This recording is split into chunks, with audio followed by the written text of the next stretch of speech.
Hey guys, Crazy Postman here. I'm going to try not to waste any of your time today. Let's get right into these benchmarks. So you can see we got the Geekbench 5 running here on both phones. On the left here we got a Google Pixel 3 XL, which is a 2-year-old flagship phone. It has a Qualcomm Snapdragon 845 processor, which is a top-tier processor. It's running 4 cores at 1.77 and 4 cores at 2.8 gigahertz. And what we got here on the right side is a Google Pixel 4a, which is Google's current offering, just coming out a few weeks ago. And it has a Qualcomm 730G processor, which is a mid-tier processor. And its specs are 6 cores running at 1.8 gigs and 2 cores running at 2.21 gigahertz.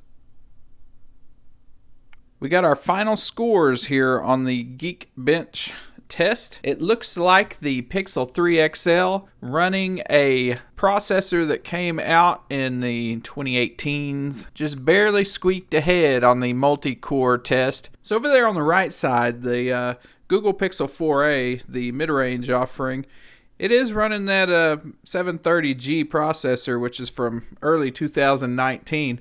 It was able to squeak ahead on the single core score, but it lagged slightly behind on the multi-core score there at 1644. Okay, now we're going to take the same two phones, the Google Pixel 3 XL and the Google Pixel 4a, and we're going to run them on the AnTuTu benchmark now, just to see how they compare on a different benchmark. For some reason, the Google Pixel 4a here ran an extra graphical test, so don't hold the completion time against the 4a here, because that's going to be invalid. Just look at the total score whenever it's complete. As you can see, as we finish up this AnTuTu benchmark, the Google Pixel 3 XL actually finished pretty far ahead at 291,000 compared to the Google Pixel 4a's 274,000. So the flagship processor, even though it's several years old now in the Google Pixel 3 XL, does give you some benefits over the mid-tier processor in the Google Pixel 4a that's a year and a half old already. So that was the main point of me doing these benchmarks, because I was kind of disappointed that the Google Pixel 4a launched with the 730G processor instead of the 765 that's been out for a while already. But we'll have to see in the long term how long it holds out for, because Google has promised to update this phone for at least 3 years. So we'll see if this 730G has the stamina to last 3 years of updates. Just out of curiosity, I have a 3-year-old Note 8 here.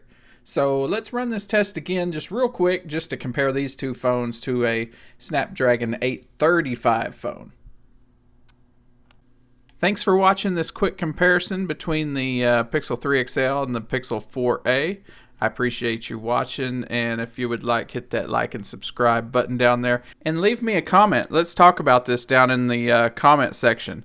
Do you think the Pixel 4a is going to be okay with the 730G, or do you think, as I do, that it should have had at least the 765? And don't even get me started about the Pixel 5 launching with the 765. Whatever, that's a story for another day. Thanks for watching, and I'll see you in the next video.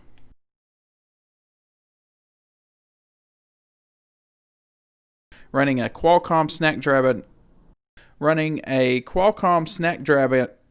What we got here on the left is a Google Pixel 3 XL running a Google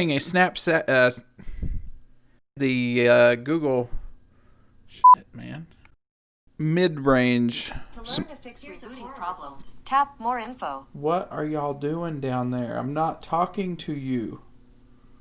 It wasn't even super close. Here's a result from the web.